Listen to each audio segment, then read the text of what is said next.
quiero en primerísimo lugar agradecer a la corriente Galileo, aunque ellos dicen que no son una corriente, la posibilidad de estar el día de hoy con todos ustedes, y me complace muchísimo compartir esta mesa con el diputado Beltrones, con el senador Gil Suárez. Bueno, con Fernando Belaunzarán, con la compañera del PT. Esta es una discusión que hubiera sido absolutamente excéntrica en México hace 30 o 40 años. ¿Por qué?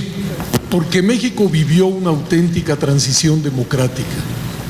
A fines del siglo pasado, México pasó de un sistema de partido hegemónico a un auténtico sistema de partidos.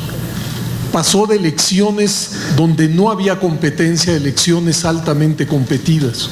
Y esos fenómenos anudados fueron los que modificaron todo el mundo de la representación. De un mundo de la representación habitado básicamente por una sola fuerza política a un mundo de la representación donde existe un pluralismo equilibrado. Hay quien dice que se trató meramente de un cambio electoral. Yo he sostenido que quienes eso dicen no entienden la profundidad del cambio, porque a partir de entonces las propias instituciones del Estado mexicano se transformaron. Pasamos de una presidencia que era prácticamente omnipotente a una presidencia que está acotada por otros poderes constitucionales y también poderes fácticos. Pasamos de un Congreso que en lo fundamental estaba subordinado a esa voluntad presidencial a un Congreso cuya mecánica solo se explica por la correlación de fuerzas que hay en su seno. E incluso la Corte, que durante largas décadas jugó un papel más bien anodino en materia política, hoy la Corte es una auténtica Corte, es decir, en ella recae la resolución de un buen número de controversias constitucionales o de acciones de constitucionalidad. Yo digo, ese cambio fue para bien porque recoge de mucho mejor manera la diversidad política que cruza nuestro país. Pero tenemos que hacernos cargo de que ese pluralismo equilibrado que habita las instituciones y que creo llegó para quedarse, le plantea a México una nueva agenda. Pasamos primero de ese cuasimonopartidismo a un sistema de partidos que fue ordenado fundamentalmente por tres grandes agrupaciones. Creo que entre 1988 y el 2012, la mecánica entre PRI, PAN y PRD nos explicaban lo fundamental de la política mexicana. Ya sé que el PRD surgió en 89, pero creo que el FDN es claramente su antecedente. Pero los últimos procesos electorales, sobre todo el del 2015, creo que empiezan a presagiar que estamos transitando de un tripartidismo, o básicamente de un sistema básicamente tripartista, a una mayor fragmentación. La escisión que vivió la izquierda y la creación del partido Morena, la declinación de la votación del PRI y el PAN y un cierto fortalecimiento de los partidos pequeños, sobre todo en algunas regiones, y el establecimiento de las candidaturas independientes, presagian que pasaremos de ese tripartidismo a una mayor fragmentación. Y entonces la pregunta que creo debemos hacernos es: ¿cómo vamos a generar una nueva gobernabilidad? Gobernabilidad en el sentido más estrecho del término, es decir, la capacidad que debe tener un gobierno para que sus iniciativas prosperen en el circuito legislativo. Ya sé que ese término gobernabilidad tiene otras acepciones, pero lo quiero usar precisamente en su versión más comprimida, más pobre, dirían algunos. Y creo que es en ese contexto donde propuestas como los gobiernos de coalición, yo agregaría la de la segunda vuelta y yo agregaría la de intentar una representación estrictamente proporcional.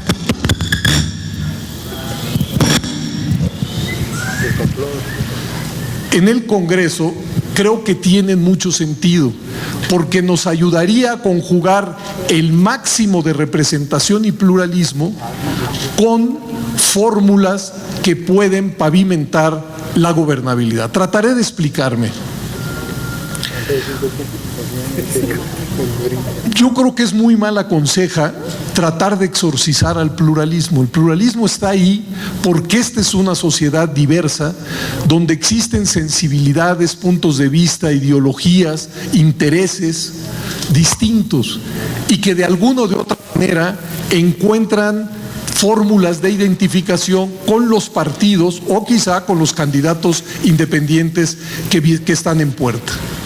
De tal suerte que cualquier intención por clausurar, por hacer más pequeña, por no reconocer ese pluralismo vivo que palpita en la sociedad mexicana, creo que esa es una muy mala receta.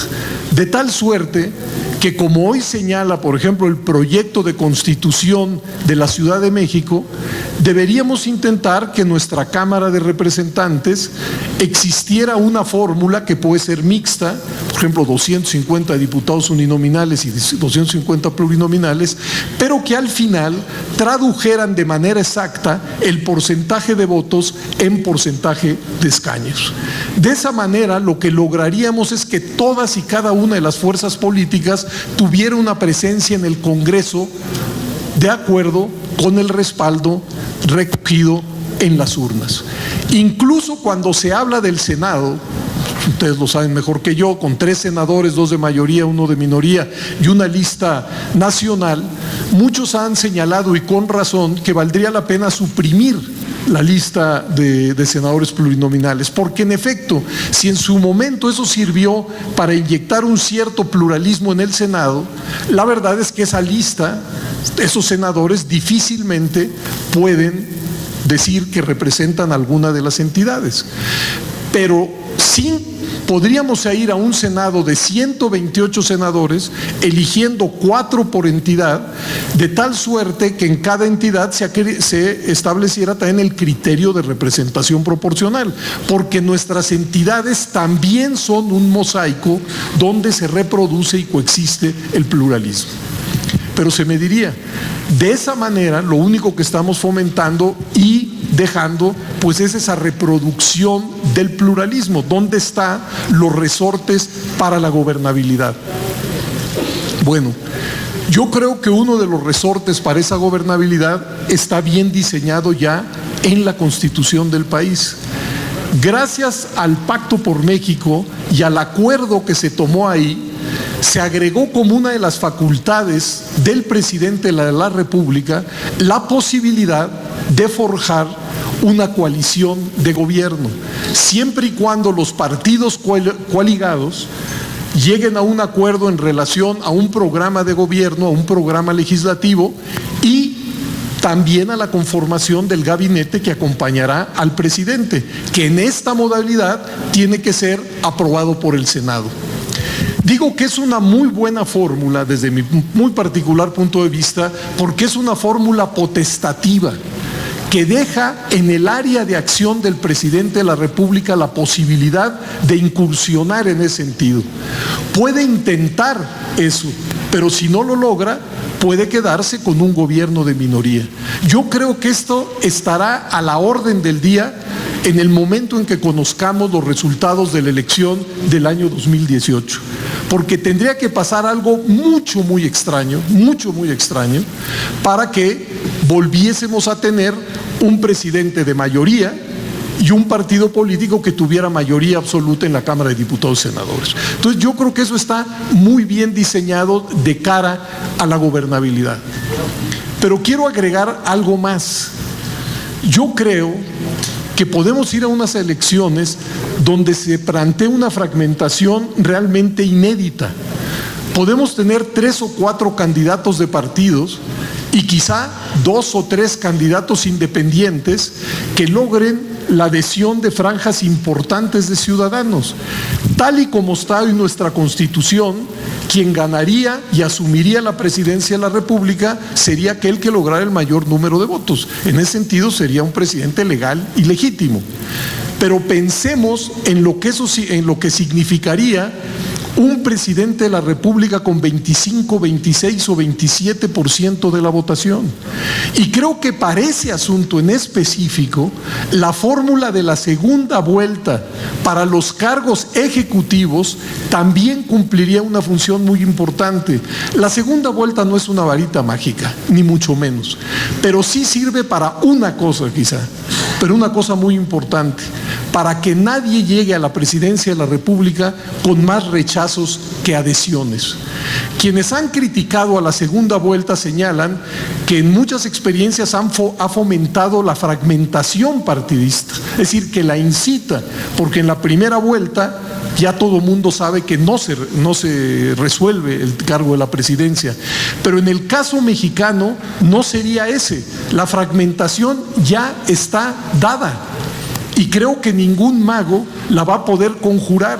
Entonces necesitamos alguna fórmula para que, insisto, el presidente de la República o un gobernador no llegue a ese cargo con más rechazos que adhesiones. Termino con lo siguiente. Creo que esta discusión, además, vale la pena subrayar que es una discusión que se monta sobre el éxito que tuvo el proceso democratizador mexicano. En los años 50, 60, 70, 80, a nadie se le hubiera ocurrido una discusión de esta naturaleza. Pero por fortuna, hoy en el espacio de la representación mexicana aparece una pluralidad de fuerzas políticas que está obligada a acordar. Porque hay que decir lo siguiente: de 1997 a la fecha, todo lo que ha sucedido en la Cámara de Diputados, y del año 2000 a la fecha, todo lo que ha sucedido en la Cámara de Senadores, tiene una característica: todo, absolutamente todo, ha sido fruto de una coalición. Esa coalición pudo haber sido momentánea, pudo haber sido efímera, pero una coalición. ¿Y por qué? Pues porque ninguno de los partidos políticos tiene los votos suficientes para hacer su voluntad. Es decir, hemos aprendido en México que las coaliciones se hacen por necesidad, no por gusto. O para decirlo de otra manera, es legítimo que todas y cada una de las fuerzas políticas pretenda y quiera gobernar en solitario. El problema es cuando esa fuerza política pues no obtiene los votos suficientes como para gobernar en solitario, que es lo que nos ha venido pasando y seguramente sucederá en el año 2018. Muchas gracias.